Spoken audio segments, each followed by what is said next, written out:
This one is called Big Wave Golden Ale.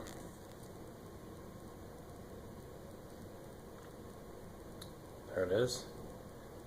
It's cool, and you should try it because it has big waves and Hawaiian surfers on it.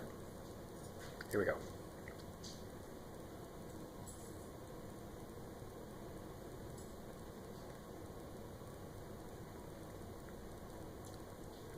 This is also a light beer. A little hoppy, not very bitter at all.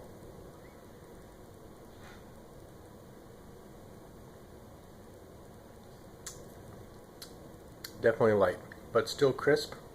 Again, probably summer/morning wake-up beer. So, Big Wave Golden Ale.